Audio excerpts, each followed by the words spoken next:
Então, meus irmãos, eu estou gravando esse vídeo, não é porque eu quero ser melhor que ninguém, não é por fanatismo, né? Não é por insensatez, não, gente. Né? Inclusive, eu digo a vocês que eu estou no meu perfeito estado de lucidez, né? Graças a Deus. Né? Eu estou aqui com vocês raciocinando, né? É um raciocínio lógico. Por isso que eu digo para vocês que dificilmente um protestante será salvo. Né? Vamos entender, né? Fica até o final para nós entendermos. Preste atenção. Veja só. Jesus Cristo, nosso Senhor, lá na quinta-feira santa, ele disse assim, pegou um pão, deu graças a Deus e depois distribuiu aos discípulos dizendo, isto é o meu corpo. Né? Ele não diz assim, isto representa o meu corpo. Ele disse, não, isto é o meu corpo. Da mesma maneira, ele pegou o cálice, deu graças a Deus e disse aos apóstolos, isto é o cálice do meu sangue. Né? Lembrando que no cálice estava o vinho.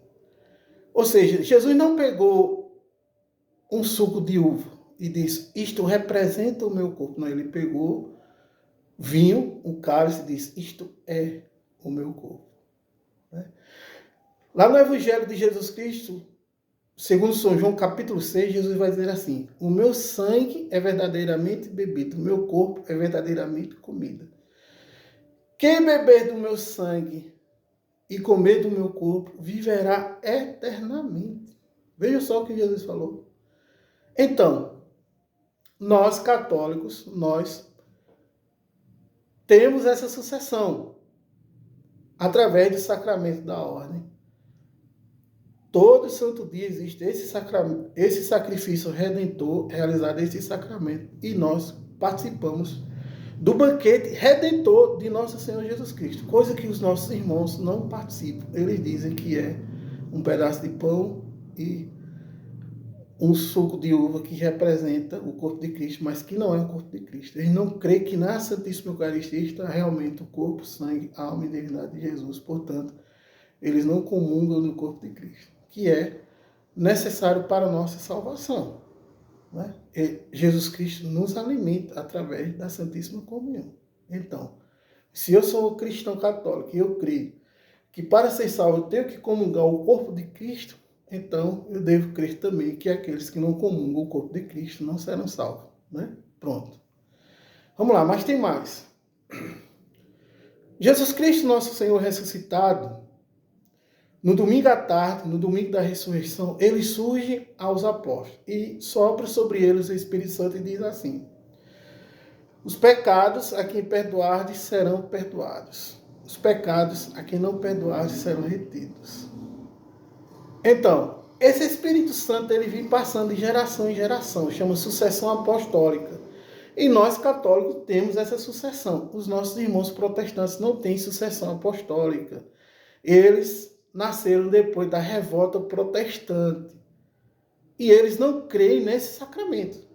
Eu não sei como que eles fazem, mas já ouvi muitos dizerem que eles não se confessam ao homem, confessam diretamente a Deus. Mas o verdadeiro Deus, o verdadeiro homem, Jesus Cristo de Nazaré, ele instituiu o sacramento e ele ortogou, ele deu poderes para os apóstolos perdoarem o nosso pecado.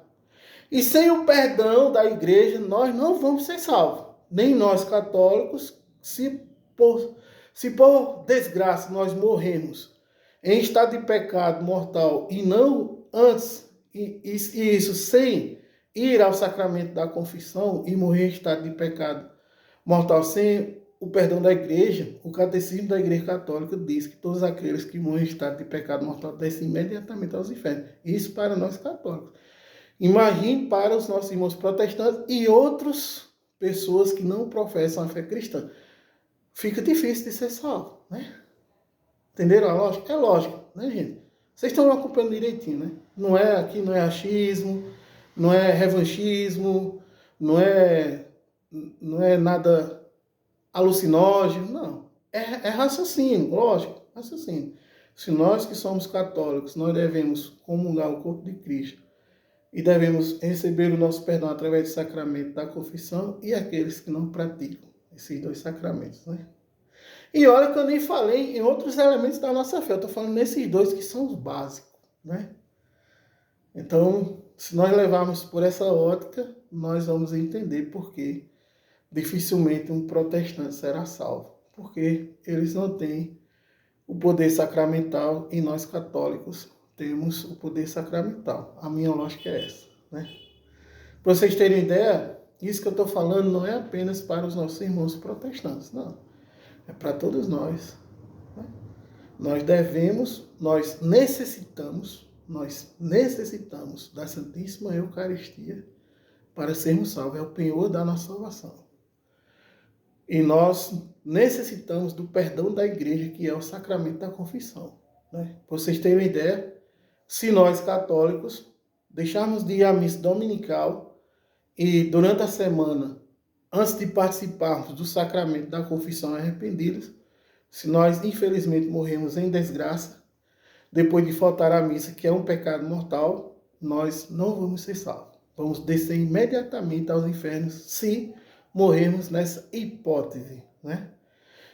Pois bem, se nós católicos temos essa possibilidade e nossos irmãos protestantes que nem vão à missa, que eles apostataram da fé, que eles abandonaram a fé, ou seja, eles estão em pecado mortal, né? Segundo a nossa doutrina, é questão de lógica, né? Questão de lógica. Então, por isso que eu disse para vocês que dificilmente um protestante será salvo. Pois bem, pois vamos rezar muito, né, meus irmãos, para os nossos irmãos protestantes voltarem à nossa fé, para nós também sermos pessoas perseverantes na fé, lutarmos contra o pecado mortal, sempre participar do banquete eucarístico, onde comungamos o corpo sacrossanto de nosso Senhor Jesus Cristo, que é necessário para a nossa salvação, para o nosso estado de graça, para perseverarmos no nosso estado de graça. E, sobretudo, aqueles que pecaram arrependidos participarem do sacramento da confissão. Eu sempre costumo dizer, vou finalizar esse vídeo com essas palavras, né?